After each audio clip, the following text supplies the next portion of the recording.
जीवन से जुड़ी सबसे महत्वपूर्ण बातें। परिवर्तन संसार का नियम है, ये तो आप सबने सुना ही होगा। हम सब समय के साथ परिवर्तित होने का दम्भ भरते हैं और आर्थिक रूप से संपन्न भी हो जाते हैं, परंतु क्या वास्तव में यही परिवर्तन है? नहीं।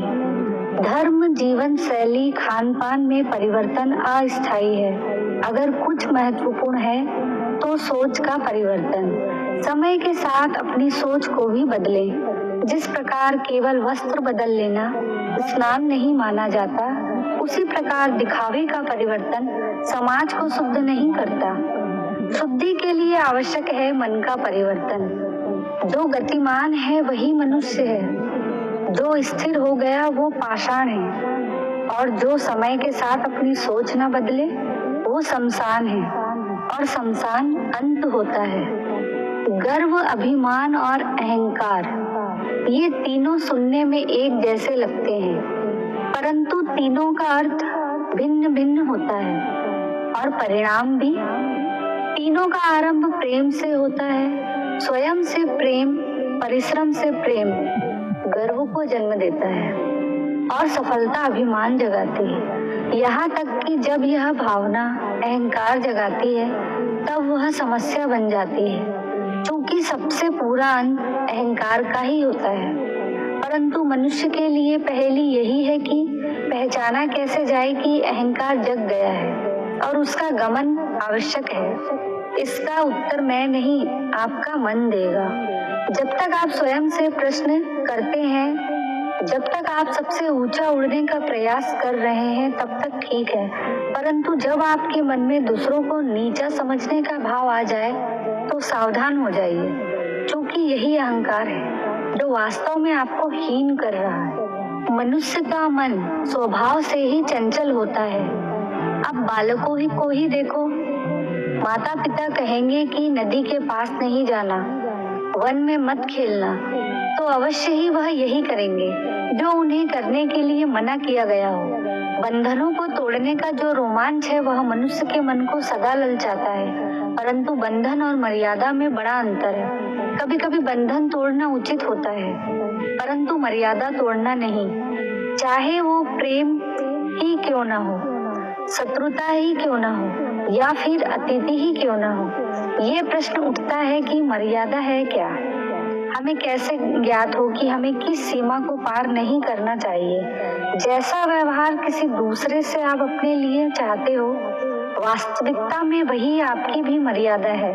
जो सीमा आप किसी दूसरे को पार नहीं करने देना चाहते हो, वही सीमा आपकी भी है।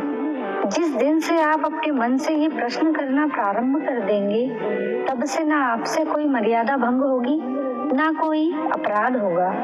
कदाचित इसलिए कहा जाता है कि जब आपका मन नियंत्रण में हो तो आपके हृदय के साथ साथ ईश्वर आपके मन में भी निवास करते हैं। जिस दिन से आप अपनी मर्यादा से प्रश्न पूछोगे तो वो कभी अनुचित उत्तर नहीं देता।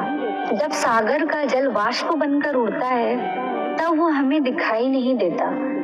मेघ उस जल को अपने भीतर छिपा लेते हैं, लंबी यात्रा करते हैं, प्रयास करते हैं कि वे जल सदा उनके भीतर छिपा रहे, परंतु जब वायु का वेग उन्हें उड़ाकर किसी पर्वत से टकरा देता है तब उन मेघों को बरसना ही पड़ता है, क्योंकि यही नियति है, यही प्रकृति है, क्योंकि जल को सागर में जाकर ही मिलना है।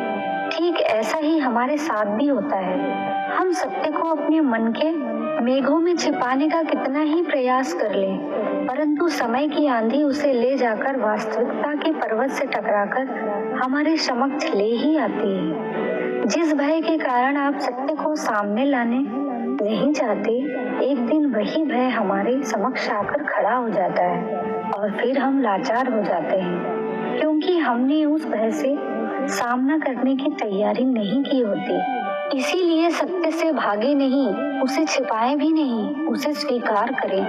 भविष्य की बड़ी विपत्ति से बच जाएंगे। हमारा शरीर प्रकृति का एक महान आविष्कार है। इससे जटिल संरचना इस संसार में और कोई नहीं। हमारा शरीर जितना जटिल है, यदि इसे इतना ठीक से जाना जाए तो इससे सरल ज्ञान देने वाला कोई नहीं। हमारे शरीर में पंच इंद्रियां होती है, जो हमें भाव, गुण और वस्तुओं का बोध कराती है।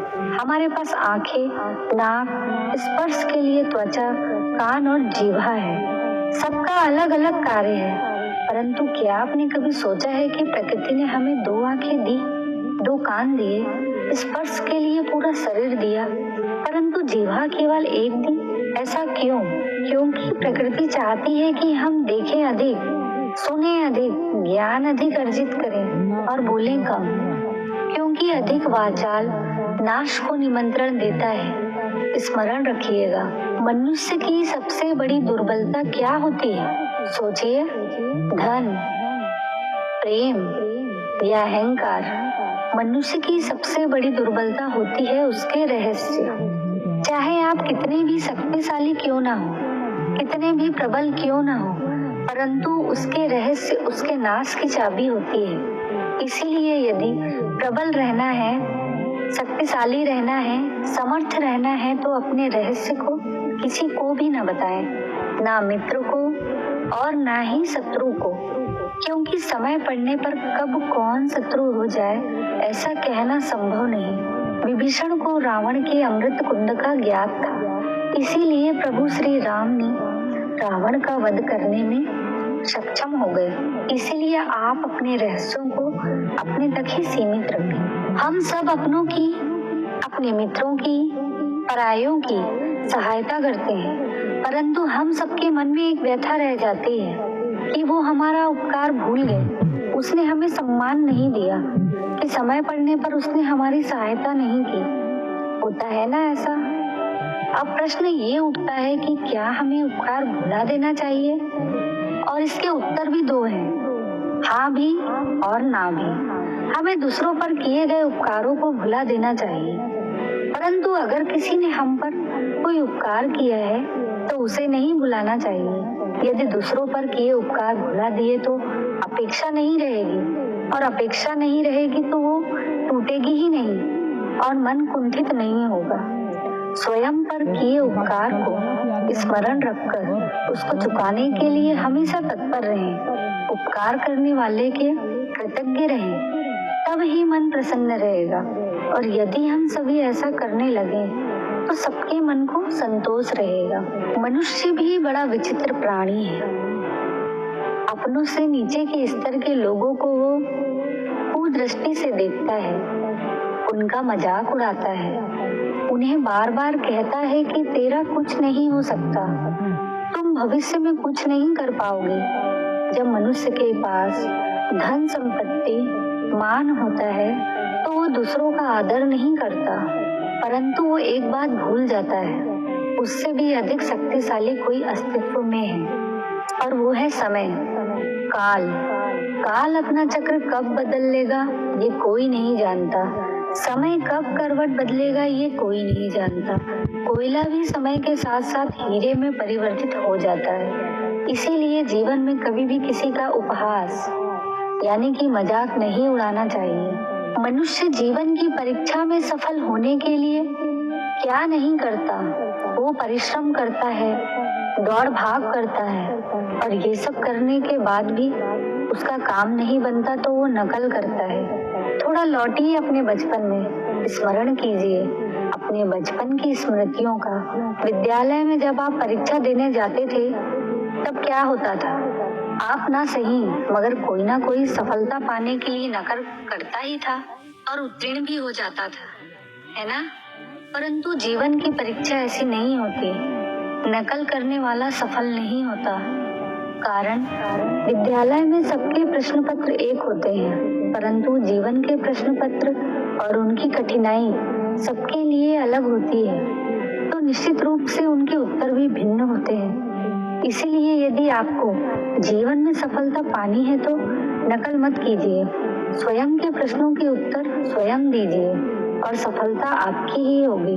कभी कभी आपके जीवन में एक विचित्र समस्या अवश्य आती है कि शक्तिशाली के समक्ष मौन हो जाओ, क्योंकि उस शक्तिशाली के विवाद से बचने के लिए आप मौन रह जाते हो। मैं मानता हूँ ऐसा करने से आप एक विवाद से बच जाते हो, एक संघर्ष से बच जाते हो, परंतु ऐसा बचाव एक बड़े संघर्ष को जन्म दे सकता है, कैसे हमारा मौन रहना अनजाने में उसका समर्थन बन जाता है और वह स्वयं को और अधिक शक्तिशाली अनुभव करता है और यहाँ से हमारा दमन प्रारंभ हो जाता है। एक के बाद एक हम अन्याय में हम अनचाहे रूप से सम्मिलित होते चले जाते हैं। तो इसका तोड़ क्या है? यह जानना आवश्यक है कि कौन सी बात है जो आपको विरोध करने से रोकती है। ये सामने वाले की शक्ति नहीं जो आपको रोकती है, ये आपके भीतर छिपा भय है जो आपको रोकता है। हाँ, कभी कभी भय आपकी सुरक्षा अवश्य कर सकता है, परंतु साथ साथ यह भी जानना आवश्यक है कि यह भय ही है जो आपको मौन भी रखता है। इसलिए मन से भय को निकाल दे और खुलकर अन्याय का विरोध करे और फिर देखिएगा आपका मन आपका मुख कितना हल्का अनुभव करेगा। संसार में सबसे अधिक विनाशक क्या होता होगा? लालच? नहीं। कामना? नहीं। क्रोध? नहीं। तो फिर सबसे अधिक विनाशक आपका अंत चाहने वाला शत्रु होता होगा। यही सोच रहे हैं ना? तो इसका उत्तर भी है नहीं। संसार में सबसे अधिक विध्वंसक कोई है तो वो है मूर्ख या धूर्त मित्र। कहते हैं कि एक क्रोधित बैल के सामने से और बिगड़े हुए अश्व के पीछे से नहीं जाना चाहिए, अन्यथा चोट लगनी निश्चित है। परंतु एक धूर्त और मूर्ख मित्र की ओर किसी भी दिशा से जाना उचित नहीं है, क्योंकि मूर्ख और धूर्त मित्र उस नरभक्षी पशु के समान होता है जो उसके पास आने वाले का नाश भी करेगा। धूर्त या मूर्ख मित्र से बुद्धिमान शत्रु हर परिस्थिति में अधिक श्रेयस्कर है। इसीलिए मित्रता करते समय सावधान अवश्य रहिए। दोस्तों, हम आशा करते हैं कि आपको वीडियो जरूर पसंद आई होगी। अगर आपको यह वीडियो अच्छी लगी हो तो वीडियो को लाइक करके ऐसे ही जीवन बदलने वाली वीडियोस के लिए हमारे चैनल को जरूर सब्सक्राइब करें। मिलते हैं दोस्तों अगली वीडियो में, तब तक के लिए अपना ख्याल रखें। राधे राधे।